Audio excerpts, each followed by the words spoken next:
All right, we begin with the border crisis. Shocking video shows a group of more than 100 migrants rushing our border in El Paso, Texas. That's right. They broke through the razor wire and overpowered members of the Texas National Guard. Griff Jenkins, you've seen a lot at the border. Have you seen anything like that before?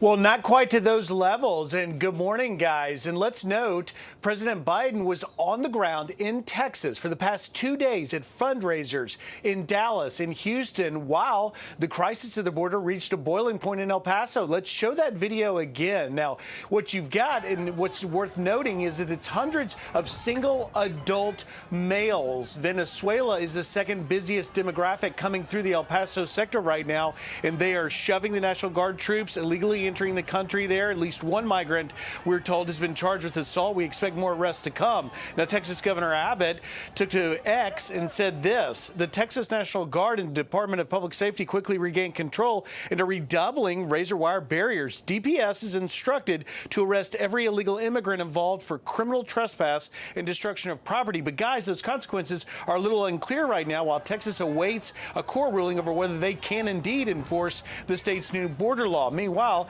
National Border Patrol Council President Brendan Judd was on with you guys last hour reacting. I have conducted numerous interviews with people that have crossed our borders illegally when I've detained them, and they have flat out told me that they know that nothing is going to happen to me. They've told me that they know that they're going to get released, that they know that the laws don't apply to them. This can be attested to by hundreds of Border Patrol agents that will tell you the exact same story, that these individuals do not fear our laws. And let's get the full picture. Meanwhile, out west in Jacumba, where we have reported from, myself and Bill Malusian, we've seen hundreds of even Chinese men just walk in. In the last 24 hours, El Paso was the third busiest sector, while San Diego sector, where this is, was the single busiest sector. Finally, President Biden is here today. We have not had a statement or heard about the situation in El Paso. No comments so far, and no talk of an executive action that may or may not be forthcoming. We've just heard from the administration. They continue to push that Senate border bill. Guys? Yeah, and Griff, since you've been down there and you've looked at this video a couple of times, what happens is the migrants break through, largely single men, although we'd heard for a while it's all families, largely single men, many in hoodies. They rush those guys. They knock over the National Guard, rather the Texas Guard, and then they get to the U.S.-installed border wall. That concertina wire that they bust through, essentially that is Texas trying to stop them.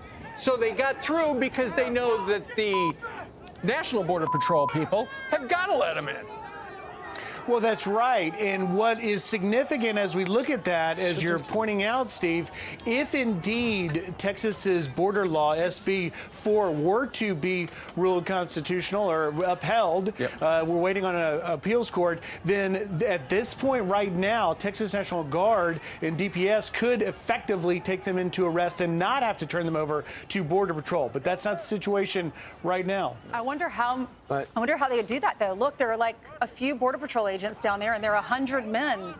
How would they be able to, how would they actually do it?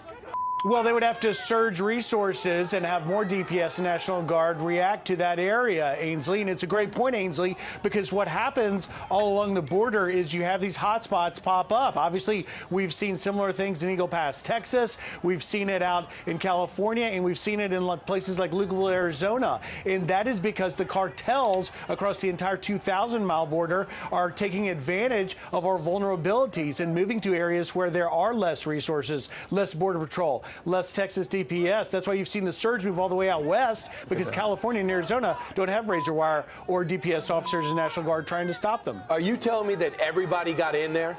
That gate eventually opened and they all got in?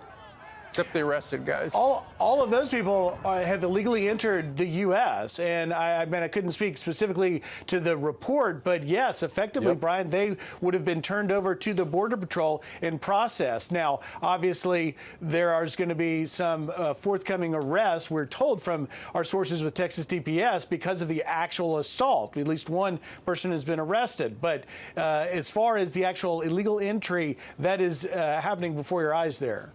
Thanks so much, Griff. So you can run over the National Guard, Yeah. and you could eventually get in. Can I just say, Welcome to the United States, can I just newcomers. say that this was their first act to come to the country and to assault the Texas National Guard as well as DPS, and Texas is being blamed for not being compassionate. The first thing they do to get in the country is to commit assault against law enforcement and against our Texas National Guard. Lawrence, it's actually the second thing. Because they've already broken Come across into the the United border. States. Well- So this is the second thing.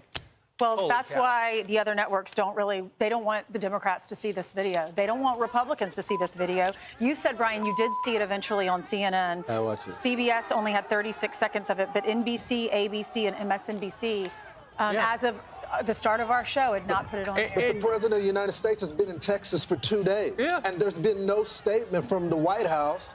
Meanwhile, he's campaigning and fundraising in the state of Texas. And you don't say anything about the number Don't one forget issue? he was in Arizona, too. Yeah.